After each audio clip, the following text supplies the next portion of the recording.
Hi everyone. The 7:30 report again. While Sydney, our lockdown lives. We didn't get some great news today. I would imagine our lockdown might extend longer, but on a good note, it means I'm just going to do more and more of these every night until we kind of get back to some sort of normality. So I'm just going to invite my man Dean here, so to come and join us tonight. We'll welcome him in, and then I'll sort of give us a little bit of insight into Dean's. Here he is. Nice. How are you, buddy? Good, mate. Yourself? Good, good. Nice to see you. It's been a minute. Been a minute. Quick Oh, half. yes. Cool. How are you dealing with this lockdown business? It's been good. It's been not too bad for me. Nice. Keeping busy, of course. I'm Yep. sure, like most people. Yep. Been building machines, etc. But yeah, you? Yeah, mate. Same old, dude. Just forging on, keeping busy. Mate, nice T-shirt there. Like that one? Yeah, do you like this one? Not too bad. So it's a little bit of a hint for some viewers that don't know much about you. Yep. Later on, when we get into it, they'll learn that you got your start with the late great Greg Ardron.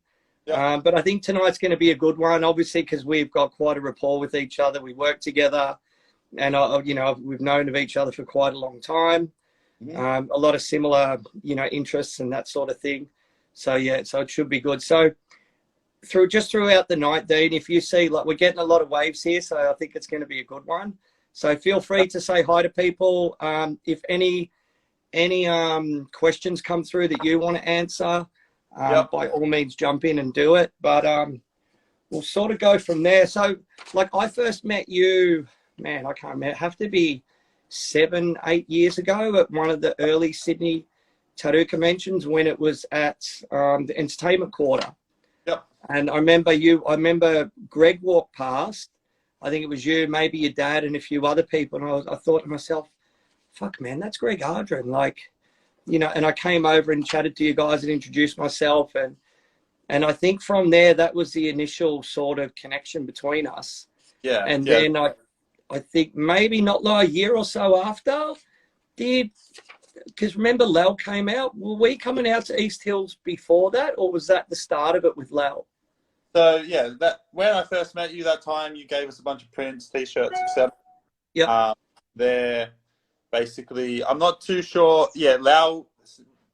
From what I know, Greg got a message over Facebook, I believe. Yeah. From Lau saying that he's coming to Australia, etc., and that he's going to bring a couple of people with him. Yeah. And then from there, you guys kind of showed up. Prior to that, I think I met Caleb Harrower. I sold him a bunch of Bob Wood stuff prior to that. So there was that connection as well. Yeah. And then when you guys showed up, I guess, yeah. Yeah, cool. We showed up and didn't stop showing up. Yeah, showed up. So it was a weekly occurrence from there. Totally. Someone's asked, do we have the same hair product? No, we're just two stylish people. Exactly. So thanks, Marty. So basically, Dean, how did you get your start in tattooing? Well, initially it was never going to be a thing for me. I was just going to be a carpenter with my old man. Yep. Which I did for a number of years. I left school mid to late year 9-ish. Yep. From there, I went straight to work with my old man as a carpenter. From there, I always had an interest in tattooing. My dad had 2 tattoos on either shoulders. I believe Dutchie did one and maybe Bob Wood did one. Yep. And that's where I always seen them. He had an eagle and a panther, which, pretty good in its own right. But from there, I always had an interest in getting tattooed. So basically, I got tattooed when I was pretty young. I got my first tattoo when I was, I think, mid to late 15-ish. Yep. From Greg, of course, as you do. Were you living at East Hills then? No. Okay. I grew up southwest of Sydney in a place called Hammondville, kind of living kind of area. Yep. And then, so I got my first tattoo whilst I was working. Which was my last name, cross my back to match nice. man, which was good. Then as I was working, I got another tattoo down my ribs of a big dragon, also from. And then a number of events sort of took place where me and my old man ended up living with Greg when I was about 16. So from there, I still had I always loved tattoos, but I always, it was a very far-fetched idea, like, to actually become one. It was always like, I don't know, I was always going to be a carpenter. So that was kind of my, you know, thing. But I lived with Greg, and I always had an interest in drawing. Like, as a kid, I always used to draw, etc. A little bit of graffiti here and there, stuff like that. So I always had that interest. But then moving into Greg's, then I had the drawing interest, and then I had the tattoo interest, I guess, and then the two sort of combined. And then I imagine then East Hills would have been in full swing. East Hills tattoo was in full swing then. So Greg was quite busy at the time. East Hills tattoo itself was a sort of what you would say a private studio on a property. And it was a bit of a madhouse, to be honest. There was always people going. There was always something to, I don't know. There was always something to see, something to witness. It was kind of like you didn't really have to leave the house. To witness. Hey, tell us about the TV in the lounge room. The TV in the lounge room never got turned off. Put it that way. It was probably the hardest working TV in Sydney. So we've just got a few hellos. Mooney's asked, we got the same hair products. Yes, we're following your style there, Mooney. Miss Orange says hello. Mr. Dingo's sick. Erwin says hi, Rhys and Dean. Luke Shelton says definitely a madhouse. Luke experienced that house a bit. So from then, obviously, how did you transition from working with your dad and living at the house into tattooing? Was it like a slow transition, or it took how did that work? Well, it took me a while because I felt that at that house a lot of people would turn up, sort of like hang around a bit, and then they would ask for an apprenticeship or they'd want to start tattooing. And I felt like that was kind of the thing, you know, like people would, I witnessed a few people like sort of do that, you know? And I was like, I didn't really want to be that guy, I guess. So basically I just started drawing. I went and bought a notepad, like an art sort of diary, a couple of pencils, stuff like that. And then Greg had a pretty big like selection of like tattoo magazines. So I used to just like go get one of the tattoo magazines, sit down, like he had like a big patio area out the back. You've seen it. Sit at the table there and just sort of like find a design and then go through it, and then probably like try and take inspiration and then draw something. Hey, remember that mannequin that used to be out the back? What was its name again? Cliff. He to keep a lot of people at bay. Keep them on their toes. So and then from there, how old were you when you sort of did your first tattoo? I did my first tattoo when I was 17. Was that on your dad? I wouldn't call it a first. My dad had a spider web on his elbow outlined by Greg. I put the black in it initially. Nice, because your dad's covered. He's tattoos. He pretty interesting. He had only those two tattoos I spoke about earlier until he was 40. Apparently his old man told him that he's not to get tattooed until he turned 40. So then he got the majority of his tattoos from 40 onwards. Well, we made up for lost time. So tell us a little, what was sort of like the structure of your apprenticeship? It was like a pretty old school apprenticeship that, you know, that most older people had, I guess. Like I said, it was a bit of a madhouse. There was a lot, like I said. Don't get rattled by some of them good comments coming through. But it was very how can I say it? Like, it was a very old school. Like, you would probably, you would understand, I guess. Yeah, but okay, but it was well grounded, Dean. Like, you knew how to make needles, how to tune a machine, how to cut springs, how to repair a clip cord, all the rest of it. So basically, in terms of that, then the first year of my apprenticeship was basically only drawing. That's all I was really allowed to do. It was obviously cleaning the shop, stuff like that. Then it was machine maintenance. So I wasn't allowed to do any tattoos or even look at any tattoos or anything like that until I knew the machines and I knew power supplies and I knew clip cords. Like, I wasn't allowed to do anything unless I was able to repair everything and anything. So yeah, but that's like a learning structure. Like, once you achieve this, you can then go to the next level. Yeah. So basically, from my understanding of why Greg was like that, he would, for him, it was like he didn't have the accessibility in his day of like calling up, ProTat or whoever else to, and just getting something delivered. Like, if you had to get a machine, like, you probably had to get it from overseas. It would take much time. So if it broke, you had to fix it. So that's why I think that's the way I got sort of taught that way. So basically, was building machines more or less before I, did any tattoos. Started tattooing. What was the setup there? Was it just Greg tattooing on his own, or? Yeah. So at the time, the shed itself was pretty small, and Greg had a lot of his own equipment like next to him, sort of like stacked up. He had like a cupboard and whatever else, like water tower and stuff like that. And then he had his area, and then it was like just enough room sort of for the client. But when I came along, we had to do some fair amount of like renovations and stuff like that, to make enough room for me to slide in there. Yeah, cool. All right. So East Hills was obviously pretty wild. Can you give us a little bit of the history of East Hills? Because it was Big Pete's house, wasn't it, originally? It was Big Pete's father's house, Spud, I believe. Big Pete, I think, grew up there. I think Big took the house on however that happened.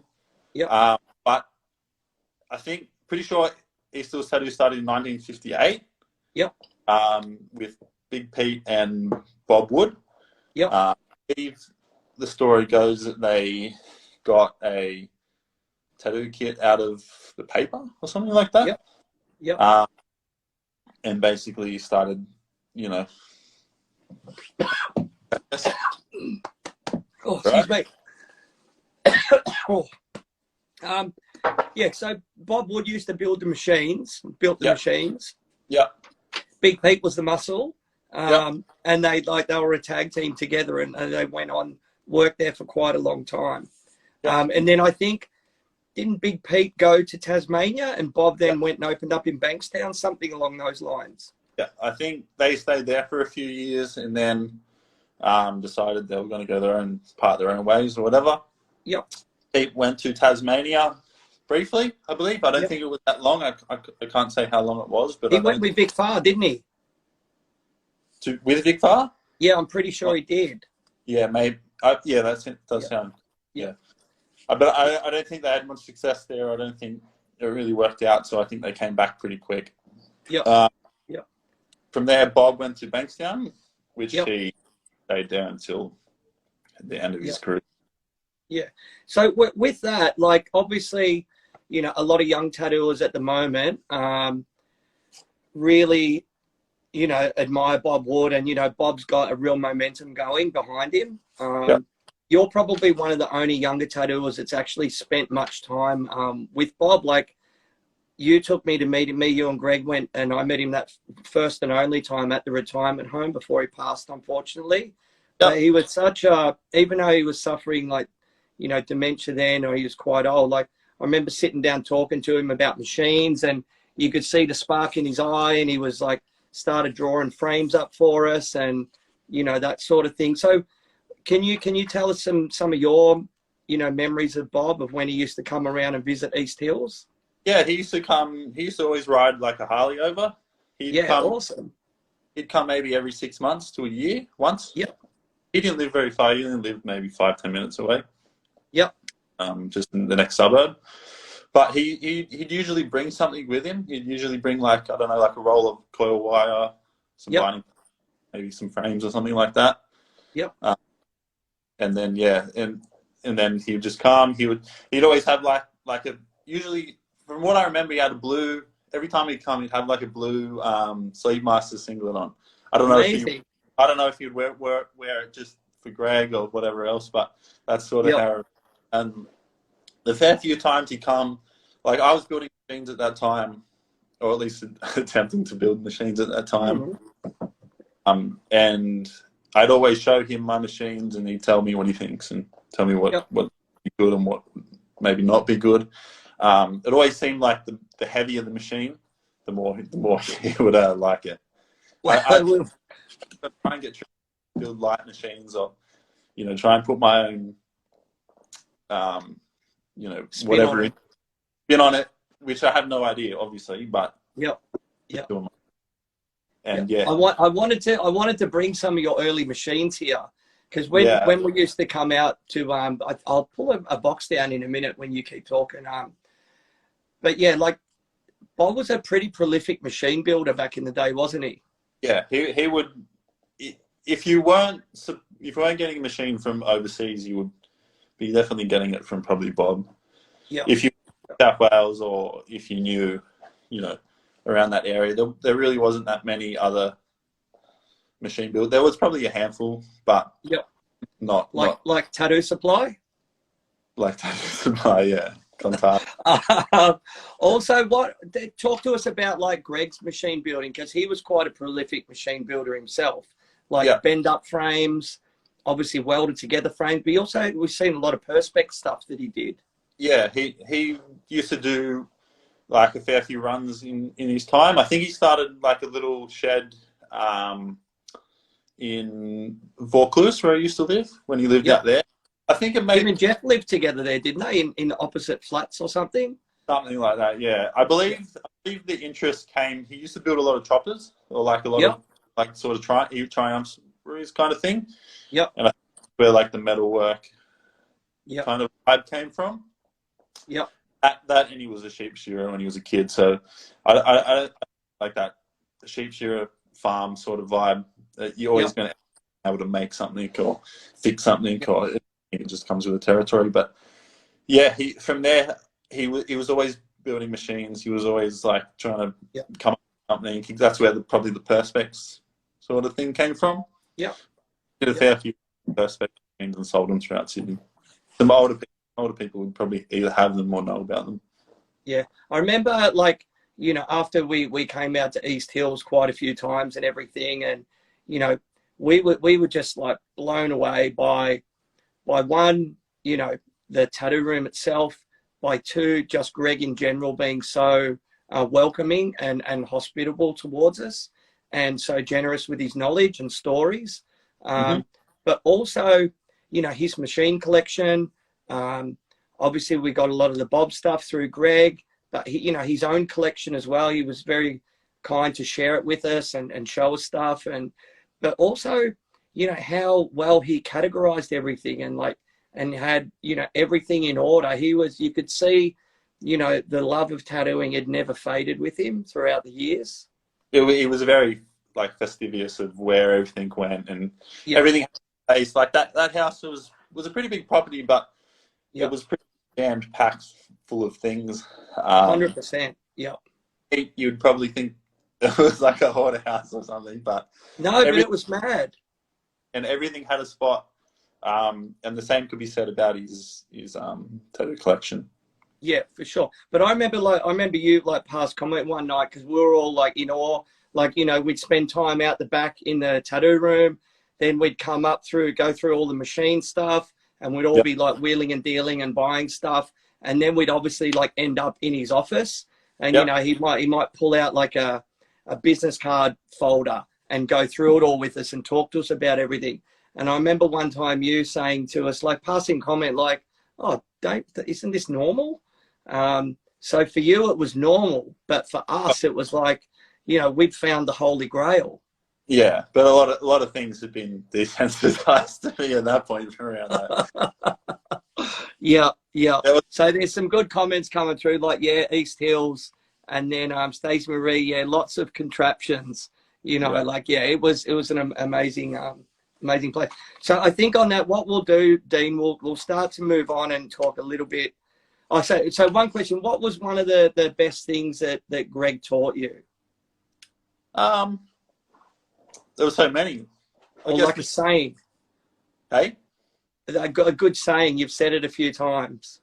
Oh, come on! You clearly know what No, it it is. was like, no, like, hold your head up high. Yeah, basically, yeah. Yeah, he was always very like, yeah, very much, um, always be sure of yourself kind of thing. Yeah, yeah, Know your place kind of thing, and yeah, he was yeah. always like that. Um, obviously, that On was that pretty. note, let's have a quick Sambuca for Greg. All right, give me a second. Or it's a bit different to the Scotchies we used to bring out. Well, yeah, I think he was definitely into the Scotch at that point when I was hanging around. Yeah, cool. So, all right.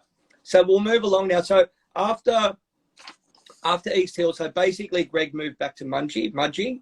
And then from there, what was your tattoo story from there on in? So basically, the time was coming. I was there for around 5-6 years, something like that, tattooing. Yep. I was for 2 years or something that prior. So it was around 7 years that I was there, 6-7 years. Yep. It was becoming time for me to branch out, move on, etc. Yep. There was a local studio around the corner in Menai. Yep. I did a very short stint there, maybe a couple of months. Yep. Moved on. I came back to East Hills. Then through speaking to you, Yep. I moved on to Phil Steel for a while. Nice. Stayed there for 2 months. Came back to East Hills. Then I found home at Stingers. Nice. Jeff Rhodes. Yep.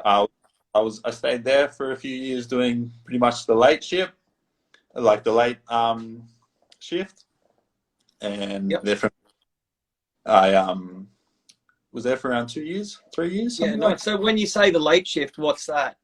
Because not many shops run a late shift these days.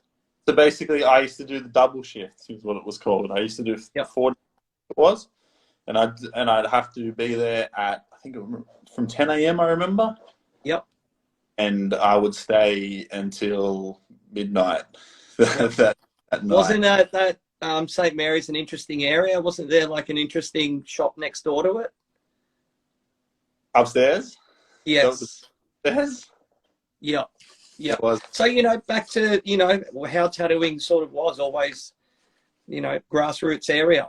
Yeah. So basically, I used to do the late shift then, and it was good.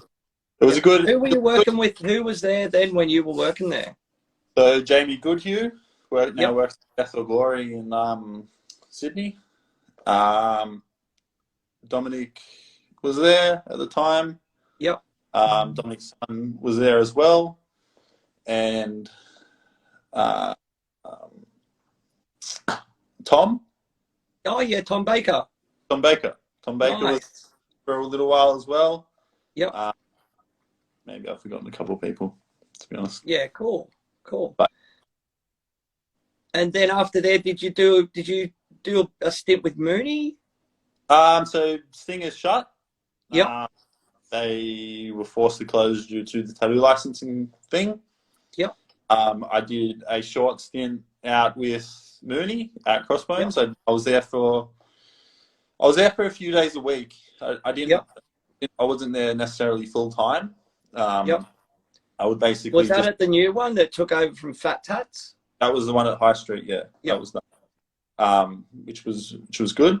From there, I did a few days a week, just basically taking on all my clients from Penrith area. Yep.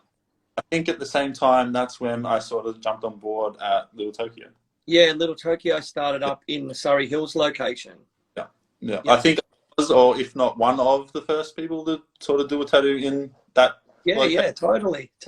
Yeah, we were like at the start, like we ended up staying back late quite a few times, banging out the walk-ins all the time. Yeah.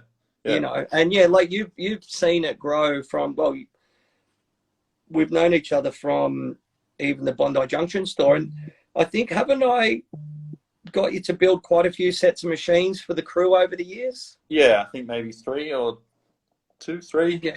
Something You like chat for a minute. I'm going to try and bring a box of machines down and see what I can find. Yeah, I think he did a few runs of like sort of Little Tokyo style. Yep. Yeah, I got them built for all the artists. Yeah, branded. The first one I did was while you were at Bondi. Yes. Yeah, that's pretty early days in even my machine building career. I remember at that point in time, I'd only really just sort of invested in good machinery. We're gonna check your history here, Dean. All right. Who's this one from? I think that was. Oh, here we go. This is a good one. There you go. That's Ned, Kelly, Wally Hammond's brother. Bob. Hey, Bob and Duke Brown. Amatron. Yeah. And that's like a big fat. Tell people what that is. That's an e-coil. And what's the difference? What's an e-coil compared to a normal twin set of coils? There's only one of them. Oh, well, that makes sense. What's a B coil? Hey? What's a B coil? Basically, inside that, it's got the 2 outside poles, like, yep, that come up like that. You would probably more call it like a W coil, I guess. They call it an E-coil. It's got like the 2 things on the edge, the 2 bits of metal that you can see, but then it's got like one that comes through the middle. Yeah. And they push like a bobbin full of wire over in that gap, I guess. We've got a few good comments in here. We've got Macy Lands RIP, then Jamie is a legend, then what a great fucking shop. Then MJ Forrest has gone, hi girls. And then Mr. Dingo's gone, you're an old soul. You're an old soul, Dean. And Jake said, hi, Dean. Say hi back to Jax. And then Stacey Marie, that's a good one. I have the stars are sick. Macy Land again says that's Duke. That's correct. Yeah. And then Gummy Johnson says again, forgot us, Dean. You worked at Thanks before LT. Man. I did. I forgot. Where's the thanks there? Sorry. Sorry. I worked at Thanks for quite a while, actually. I used to do 1 day a week there for maybe even close to a year, I think it was. Yeah, good. All right. Yeah, it was Here's interesting. one. Greg built that. Yeah. Tell us about this frame. Like, what is a bit of like a box tubing? So he used to go and buy like, I think it was like 100 mil by maybe 50 mil box section. Yep.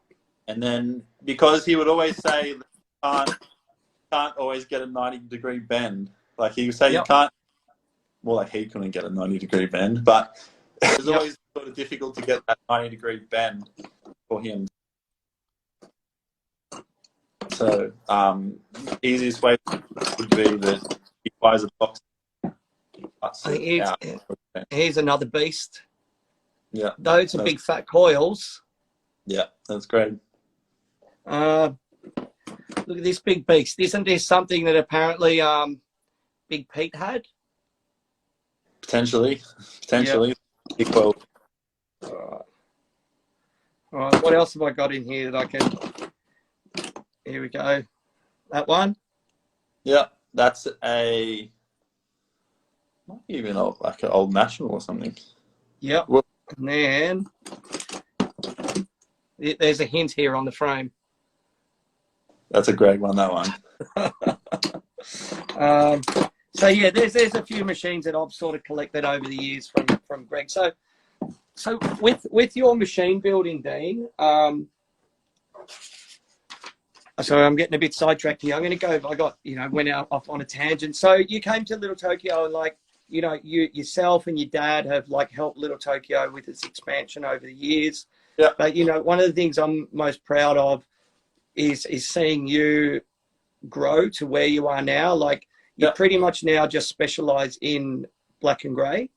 Yeah, pretty much just do anything black and gray within that realm. I would say my work isn't ultra realistic. I think it's a stylized version of that. Yep.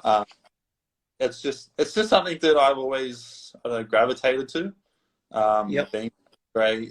Greg used to Greg used to do a lot of black and grey. At the start, that was pretty much the style that I would do. Like basically, Yep. then we would do there, and then it just continued basically from there. Basically, that was the majority of work that I would start with, or did Yep. start with, and then it just continued. I just grew based on that. Yeah, it's crazy. But like your work is, it's definitely got a feel of its own, and it's like technically flawless. Yeah, You can see, you obviously put a lot of time into your drawing and your artwork and that sort of stuff. So, it's actually really good. So yeah. with that, like give us like a bit of an idea of like what's your process of the tattooing you're doing now? Are you drawing it by hand? Are you doing iPads? Or, what's the deal as far as design prep goes? Yeah, so basically, pretty much iPad now, like many of us. Yep. In terms of prep, like I draw everything still, or as much as I can.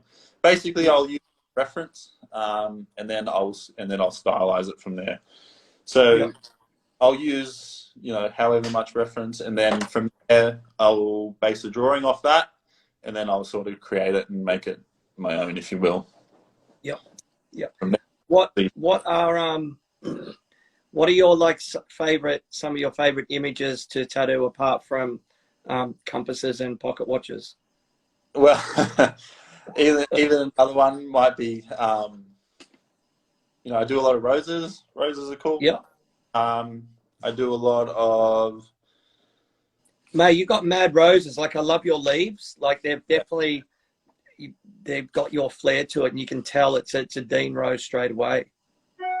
Yeah, I'll mention sort of Paulie Surridge gave me a little bit of that. Oh, there you go. Yeah, Paulie's a good dude, man. I've known Paulie for a long time. We got some comments coming through here thick and fast, Dean. So we'll get onto some of these. Your sister's asking if you'll tattoo her. No. Fair enough. And then Donovan Miller's asked, has Instagram and the latest generation ruined or improved tattooing? Your Probably time, Dean. I don't think it's ruined it. Ruined it's probably not the case, but it's definitely changed it. It's changed. Yep. It's gone a different direction to what it was. I mean, Yep. you probably in the 80s, 90s, stuff like that. Yep. It was sort of like underground, you would probably say. It was more like the fringe of society, if you will. Yep. But it's definitely done a switch, which is probably what a lot of the real, a lot of industries have as well. Like if you even look at tattooing compared to, say, custom car culture. Yeah, exactly. Custom car culture is booming right now. It's not just your louts and bogans dropping burnouts. It's so mainstream now. It's really changed a lot. Yeah, I think that one of the things I love about you, Dean, is you've got a very well-grounded view on tattooing, because you've seen, like was mentioned before, you are an old soul just through your life experiences and the time with Greg. So you've got still, as a young guy under 30, you've still got a good grounding of what tattooing was and to where it is, and to see you adapt to it and not be like a traditionalist and stuck in, that's the way Greg taught me, that's the way it's got to be. But Greg was very progressive as well. He was using injectors, all that sort of stuff, and cartridges. So I think you just got to embrace it, but respect the past as well. Yeah, you take on the past, be mindful of what it was and where we came from and stuff like that, but there's definitely a way for the future. Like you have to move forward, I guess. Yeah, and then I'm going to roll some comments. We've got The Man Can Bend from HSCMARR. Your sister, then again, Sawn, she's so proud of you. Well, not until you declined to tattoo her. Kev Cooley's has given it the okay. So we've got a few more things. And we've got, hey, Jess, 1988, my whole body has been done by Dean and Greg. Then I get asked all the time, who's done my work? The answer is two legends. And then Benno's gone, sand watches are sick. What's a sand watch? I assume some sort of pocket watch, something. Oh, there you go. Sorry, yeah, you know. And then here we go. We've got Killer Kevs asked, do you still use coils for your work today? I use coils probably 50-50 if I'm completely honest, but Yep. we'll touch on it a little bit later. Yeah. Totally. All right. So with all of that, blah, blah, blah. So then I'm going to say, okay, so talk about your machines, like with your machine building. Obviously, we know it came from Greg, who spurred that initial interest to where you are now. So, you know, what are your favorite machines to build, like liners or shaders or black and gray? Liners primarily is what I get asked for a lot. Yep. Probably the most common, given the fact that there's so much rotaries out there, there's so much in terms of softer shading, blah, blah, blah, etc. So I mainly get asked for liners, which I'm quite happy about. Yep. It suits me. Greg always said it's easy to make a liner. Yep. So, yeah. But you give people a bit of insight, like a good black and grey shade is kind of, correct me if I'm wrong, but very similar to a liner as far as it's set up. In terms of speed and stuff like that, it's very easy to pass. Well, for me personally, it's very easy to pass a liner for a black and grey shader. If I was going to use black and grey shader like a coil, I would basically use something that's pretty similar to a liner. Something that runs a lot slower and a lot heavier. You could imagine if you're trying to move your hand fast and trying to do gradients, it's going to be choppy. So, and then no matter how much you turn it up, it's still not going to cut the mustard. Well, if you turn it up, it's not going to get any quicker. Yeah. So with that, for me, your attention to detail and finish on machines is pretty much second to none. You obviously take a lot of pride in your work and with your craftsmanship. What can you let us know? Anything that you've got in the pipeline, coil-wise, or what's the deal? Because I know at the moment by your Insta, you're back to building a lot of machines. Yeah, so basically last year and a bit, I've been more focused on, working, like tattooing in the shop, building clientele, stuff like that. So I haven't put much, I haven't put a huge amount of energy into actually building machines and being up to date with like the whole machine world, I guess. But that said, haven't you, didn't you go and study something is it CAD or something you learned to do the computer cut stuff? I didn't study any of that. I did a brief, I think it was like 12 months or something, a small CNC machining course. Yep. I have a pretty big interest in CNC machining as well. Yep. In my own time, I haven't really done much with it yet, but it's definitely it's definitely a big interest of mine. Yeah. But who knows what might happen in the future? But but haven't you had a few the last run of frames you did? Were they from that skill that you learned? Yeah. So basically, what I've learned is I've learned CAD myself. I basically learned it off YouTube. I watched a bunch of YouTube videos and learned it from there.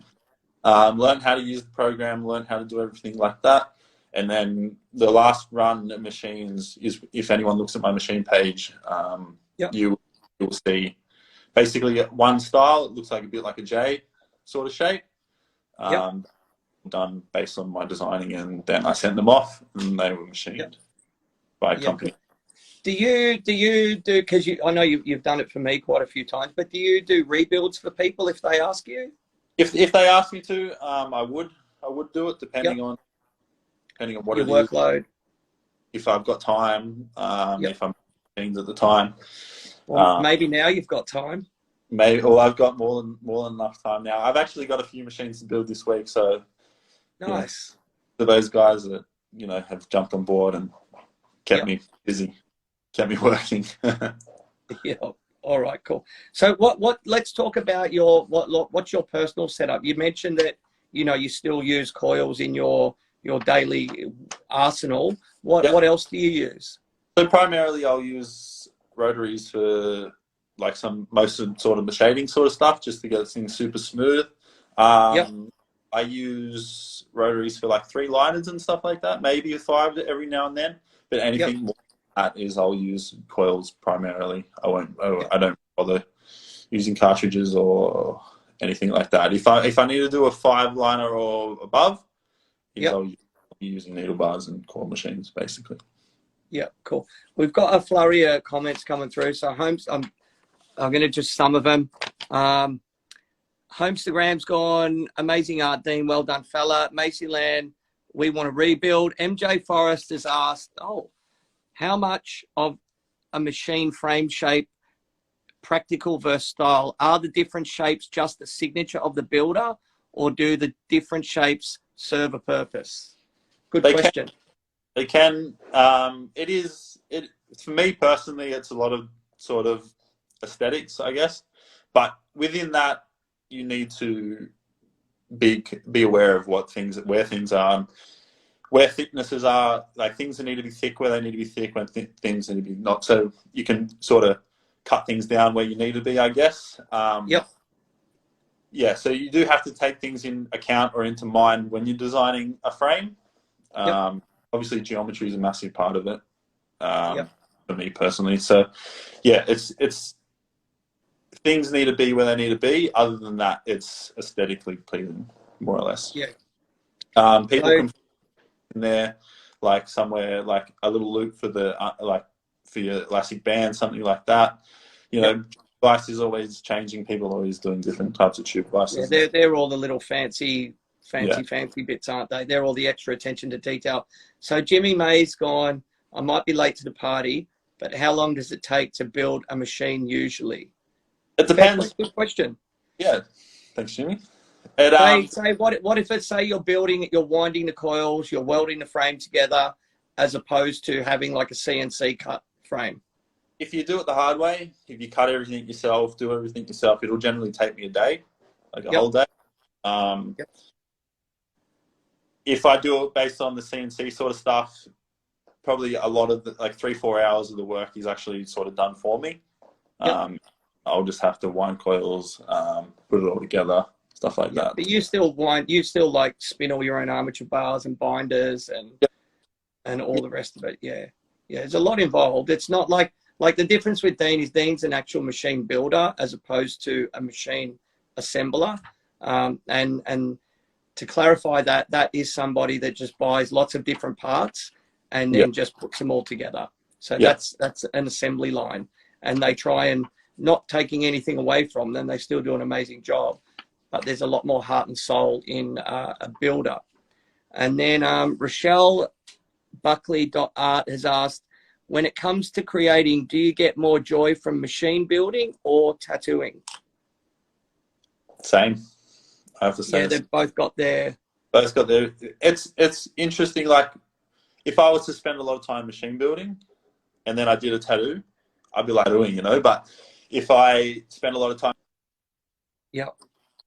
tattooing, and then I get one spare day in the shed, it's like I'm back. Like I like really like this, but it tends to be whatever I'm lacking at the time is what I'll like really want to do, I guess. Or I can see that last question from MJ sort of rattled you a bit. Are you actually maneuvering into a position to take the shirt off? Well, my phone's actually going to die in a minute, so. Put the charger in. I thought you were like well versed in docking.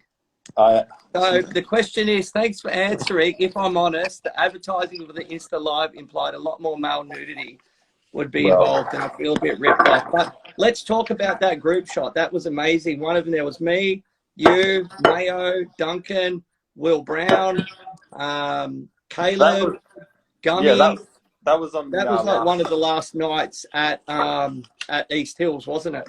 Yeah, that was the last. That was basically when we were like ripping it all down. Ripping it all down, yeah.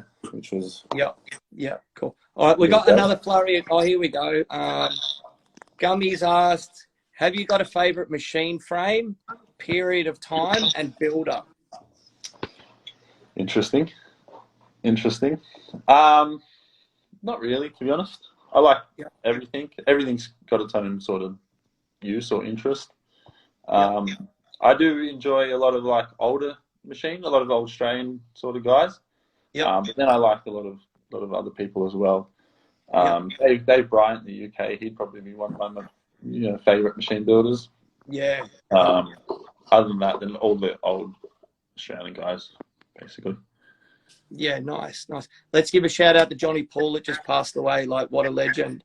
Yeah, And I've got one of an Johnny amazing Paul. machine builder. So Jake's asked, are coils dead for black and grey? Are rotaries and pens where it's at? I don't know about where it's at, but it's definitely the most common. Yeah. Myself even, I use them. But if, on a different note, if you look at it, Jake, like before rotaries came along, there was so much amazing black and grey work around in the world. So I think it's horses for courses. Yeah, exactly. Horses for courses. What seems to be the best thing in terms of that would be convenience more than anything. I mean, if you're going to use 4 different mags in one tattoo, 100%. Yeah. As far as efficiency goes, Yeah, I mean, yeah, exactly. So if you're going to set up 6-7 machines to do one tattoo, you can set up one, rotary. Then I think that's where it's sort of. Yeah, but with those 6-7 machines as well, you've got to be on point with all of them being tuned for various different capabilities, which, these days not everyone actually has access to that knowledge. So exactly. So if you're going to tune a machine for a 15 mag, it might be different to how you tune it for a 7 mag. And if you're not capable of tuning all 7 machines for what they're individually purpose for, it's pointless.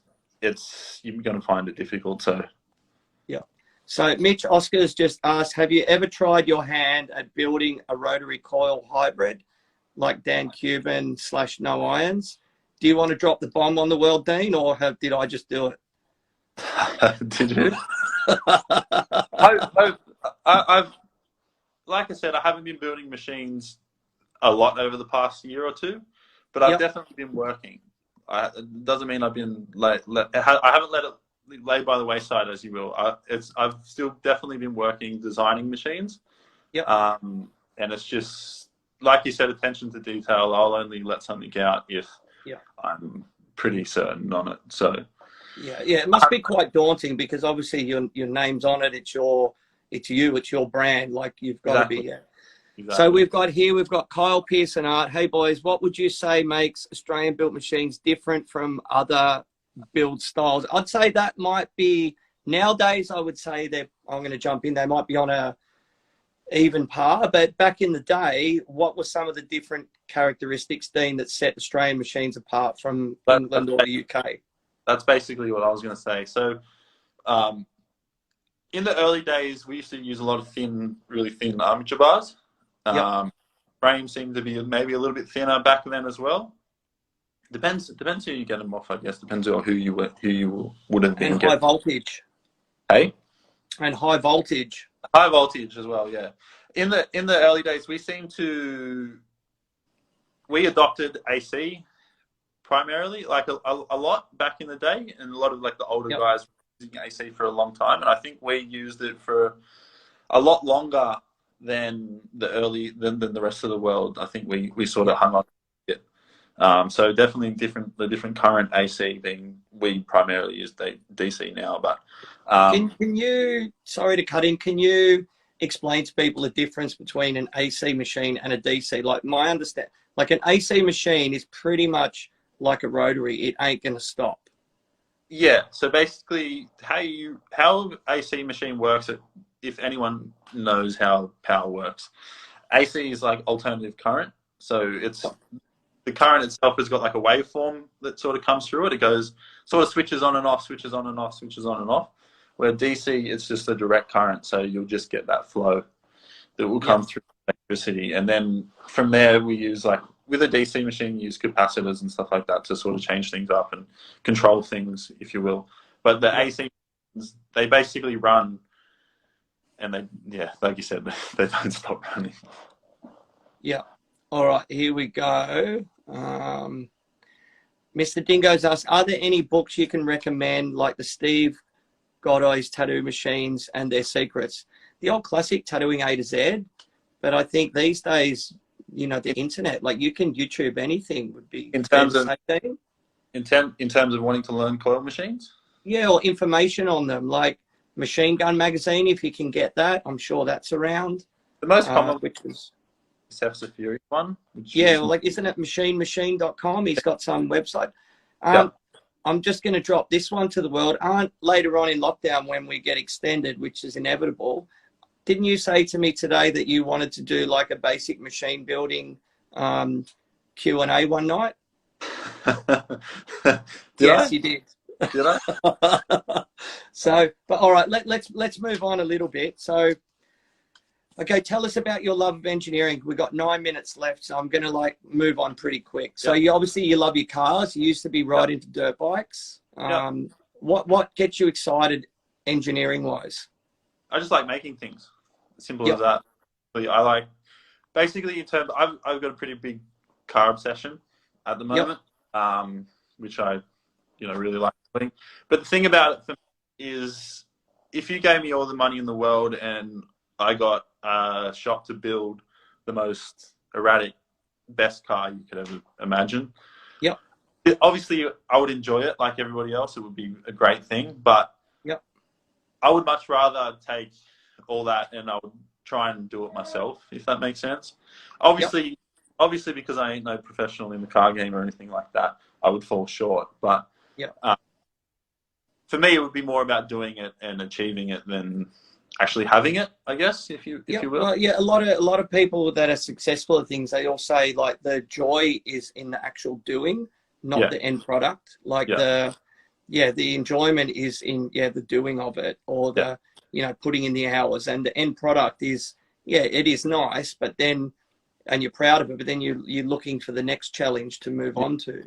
Yeah, like as soon as like my car's at a point, I'm always looking at either to redo something, change something, add something, or start a new car. So, which would be fair to say that's like Jake with all his motorbikes.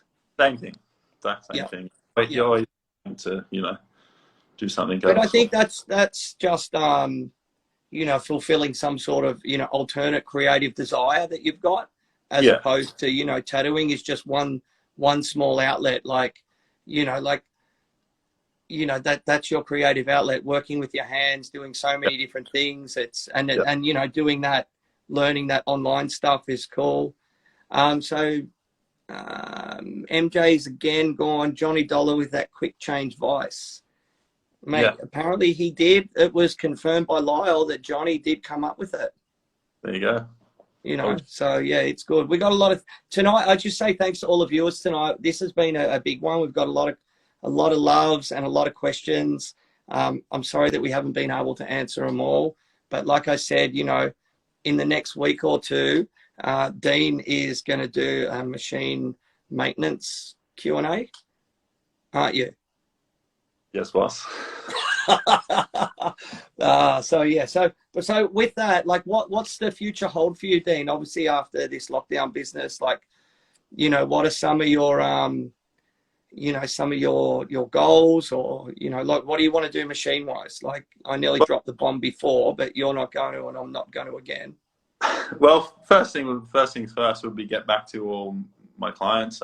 Get all the clients that I couldn't tattoo during the lockdown sorted out, them all done. Continue working as normal, or as best we can during COVID and stuff like that.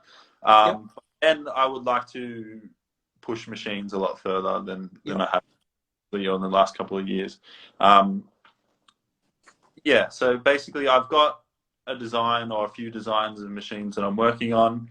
Hopefully during this lockdown period with my time off, I can get them to a point where I will be happy with them, or I will be will be a level where I'm happy to announce it to the world or release it.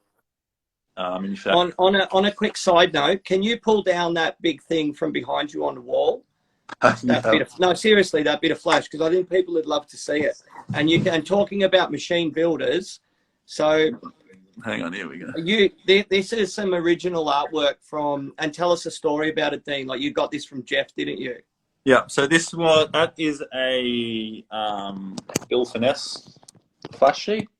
Who was one of Australia's earliest machine builders? Which was, one of Australia's early machine builders, and probably for that era, probably the most famous or most popular. To those with finesse machines will probably understand it, or those who are familiar with finesse machines.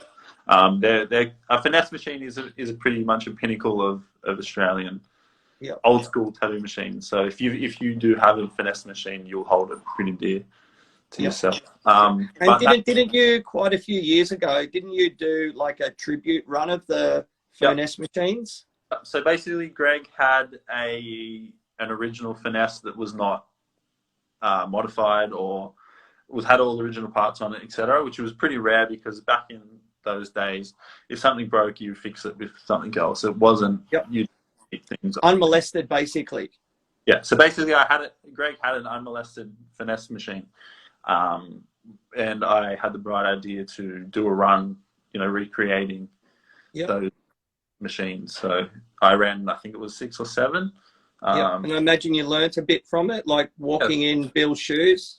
Yeah, exactly. So that was a casting process, which was new to me. I hadn't done any real casting before that, and I could have made the frames, in another method, whether it be fabricating them or having them CNC machined or anything like that. But they were cast originally, so I thought it was best that I have them cast, which was pretty difficult because back in those days, a lot of things were cast. Like that, the casting process was a very popular thing. Like that, that's what a lot of the things were cast in not just tattoo, everything. So they were cast, and then I had to actually go out and get these things cast. But because in the old school way, come so far. Small quantity casting is sort of a little bit trickier to find. So that was interesting in itself. But in terms of the sheet behind me, that is an original Bill Finesse flash sheet. From what year? I think it is 1947. 47. There you go. That was from 47. There isn't a lot of those out there. I think there's probably less that we know of. Do you know where Jeff got it from? Jeff got it from Val, which was Dutchy's wife or Dutchy's widow. That was hanging on that flash sheet. There was hanging on my bay at Stingers when I first went there, and I would often during the downtime I would often just stare at it and look at it, etc. And when Stingers closed, I basically hounded Jeff until he sold it to me. Amazing. All right, so we've got about 2 minutes left, Dean. Like, we actually went to Japan together, me, you, Gummy, Lau, Dave T, Nick, a bunch of other guys. We went over there quite a few years ago, and we went to Horiyoshi's exhibition, amongst other things. It was a pretty great time there, wasn't it? Yeah, it was the first time I'd ever been overseas. So that was... How mad was that first night out? Well, every night was mad, in fact. Yeah. I mean, it was definitely an eye-opener to the rest of the world. Like, especially those back alleys around Shinjuku and stuff like that, where we were. Was in those small bars and stuff like that. And Mayo was there. We met Mayo over there. He was working at Three Tides. Yeah, Mayo came briefly. That was definitely interesting. Gummy's little incident. Nick's little it was like non-stop. So, all right, what I'm going to do, viewers, is we're going to have to finish this up. But obviously, for those that are still here in Sydney, it looks like this thing is going to drag on. So what I want to do is try and do one of these every night. I've got nothing better to do, and I love talking about tattooing and that sort of stuff. Dean, maybe not next week, the week after. He is going to get pressured into doing another one of these, some sort of machine shop talk. We don't have to go an hour, even if it's just half an hour, Dean. I think it would be quite informative for people, and just give them like a basic rundown on how to tune a machine and, that sort of stuff. But what I want to do is just give people a quick rundown of who we've got ahead. I've got people locked in up until next Friday. I've got Mooney that runs Crossbones that Dean used to work for. He also runs Death and Glory and Guerrilla Art Society. I've got Heath Knock. I've got Mark and Beth Lonsdale. I've got Todd Bailey.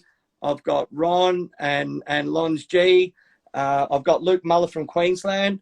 And then I've got Chris Rand as well. So yep. I'm going to put up a post the next few days. Just give me some who you want to come on in the future. And I want to, just try and just keep things interesting and that sort of stuff. Yep. So, but from my heart, Dean, thank you. Can I just give a little shout out before we go? Oh, yeah, sorry. So that's what I wanted to ask as well. So for the future, didn't you teach didn't teach, but you helped your cousin start tattooing? With the tattooing, I helped him before he got his apprenticeship and still give him advice every now and then. His Instagram is pay.tattoo. He's an up-and-coming tattooer. He's working at Death and Glory under Mooney, basically. Amazing. Doing really well. He's 6 months to a year in actually tattooing, a couple of years before that. But yeah, he's doing good. And if you could give him a follow, that'd be good.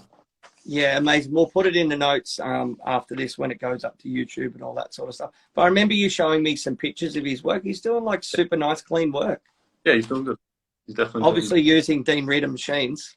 He came and we built him a set of machines. Yeah, so he's got some machines in mind. Well, he built them, but yeah. Yeah, amazing, cool.